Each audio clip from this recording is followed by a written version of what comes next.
Hello everyone, সবাই কেমন আছেন? আশা করছি সবাই অনেক ভালো আছেন। সবাইকে শুভ সকাল। তো সকাল থেকে ব্লগটা শুরু করছি। তা এখন সকালবেলা ঘুম থেকে উঠে ঘরদোর গুছিয়ে নিয়েছি আর নাস্তা তৈরি করে নিয়েছি। তো আজকে সকালবেলা রুটি করা হয়েছে। তো ডোটা মাই করে নিয়েছে এবং বেলও নিয়েছে, আমি এখন সেঁকে নিব। আর সবগুলো সেঁকে নেওয়া হয়ে গিয়েছে। আর আজকে রুটি খাবো ডিম ভাজা দিয়ে, তো তার জন্য পেঁয়াজ কাঁচামরিচ দিয়ে ডিমটা ভেজে নিচ্ছি। তো ডিম ভাজার সময় এভাবে উল্টাতে কিন্তু আমার অনেক ভয় লাগে যদি ভেঙে যায়। তো আজকে অনেকটা ভালোই হয়েছে, খুব সহজভাবে উল্টাতে পেরেছি। তো বাকিগুলো আমাদের জন্য সবার জন্য করে নিব। তো এখানে এখন ভাইয়ের জন্য করে নিচ্ছি।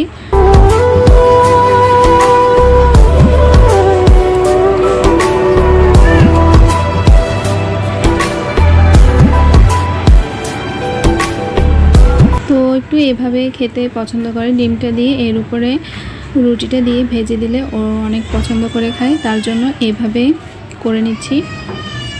আর এভাবে খেতেও কিন্তু দারুণ লাগে।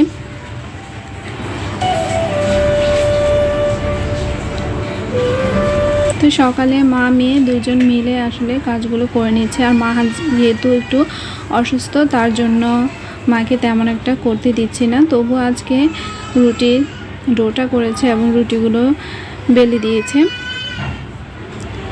তো এই যে নাস্তা তৈরি করা কমপ্লিট নিয়ে নিয়েছি। আর কালকে সবজি ছিল, সেগুলো দিয়ে খেয়ে নিলাম।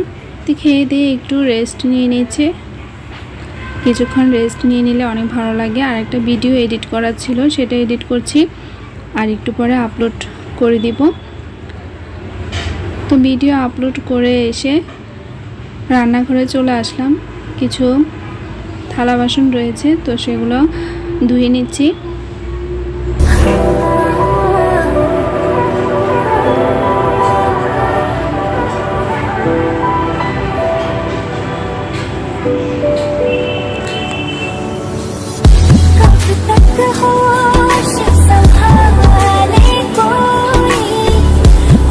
সবগুলো আমার ধুয়ে নেওয়া হয়ে গিয়েছে। তো এখন বাজার চলে আসলো। বাজার থেকে আজকে মাছ আর শুটকি নিয়ে আসা হয়েছে। তো শুটকিগুলো আমি ছোট ছোট করে টুকরো করে শুকনো অবস্থায় শুকনো হাতে কেটে নিচ্ছি, যাতে একটু না ভিজলে কিন্তু শুটকিগুলো নষ্ট হয়ে যাবে। তো তার জন্য ছোট ছোট টুকরো করে বক্স ভরে রেখে দিব। আর কেটে রাখলে একটা সুবিধা, যখন রান্না করার প্রয়োজন হবে তখন নিয়েই রান্না করে ফেলা যাবে। এই জন্য একবারে সবগুলো কেটে নিচ্ছি।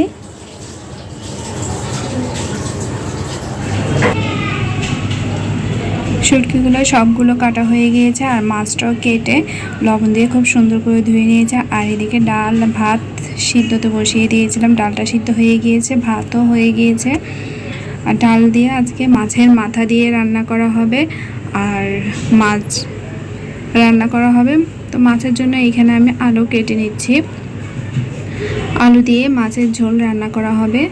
তো খেতে খুব মজা হয়, তো ওইভাবে রান্না করা হবে। আর ডাল দিয়ে মাছের মাথা দিয়ে রান্না করা হবে। তো কে কে ডাল দিয়ে মাছের মাথা দিয়ে খেতে পছন্দ করেন, তো অবশ্যই কমেন্ট বক্সে কমেন্ট করে জানাবেন। তো রান্না করার আগে আমি সবগুলো সবজি কেটে পেঁয়াজ কেটে রেডি করে নিয়েছি, তাহলে রান্নাটা খুব তাড়াতাড়ি হয়ে যাবে।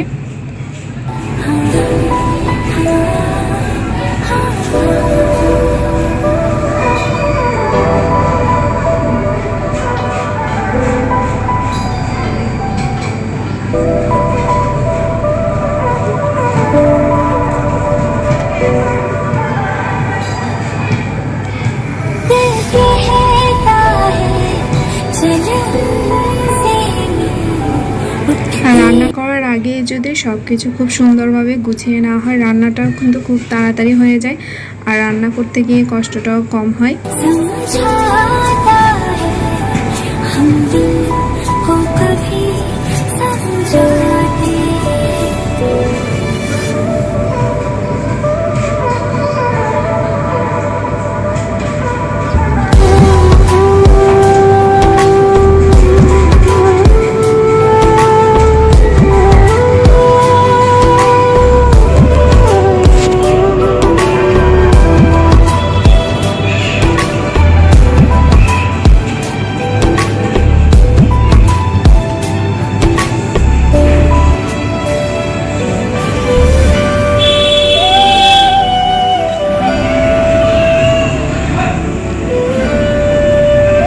এখন আমি মাছগুলো ভেজে নিব। সব কাটাকুটি আমার হয়ে গিয়েছে, এখন জাস্ট রান্নাটা শুরু করব। তো তার জন্য এখানে মাছের মধ্যে হলুদ লবণ দিয়ে খুব সুন্দর করে মেখে নিচ্ছি। এখন মাছ ভাজা করে নিব। আর ডাল দিয়ে যে মাছের মাথা রান্না করা হবে, মাছের মাথাটাও খুব সুন্দর করে ভালোভাবে ভেজে নিব, তাহলে কিন্তু ডালটা রান্না করলে খুব মজা হয় খেতে। অবশ্যই এভাবে রান্না করে খেয়ে দেখবেন। আজকে আমি পুরোটা রেসিপি শেয়ার করে নিই, যদি কারো রেসিপি লাগে অবশ্যই বলবেন, আমি একদিন শেয়ার করব। তো মাছগুলো খুব সুন্দর করে একটু কড়া করে ভেজে নিচ্ছি, তাহলে আলু দিয়ে রান্না করলে খুব মজা লাগে এভাবে খেতে। আরেকটা চুলায় আমি মাছের মাথাগুলো ভেজে নিচ্ছি ডাল দিয়ে রান্না করার জন্য।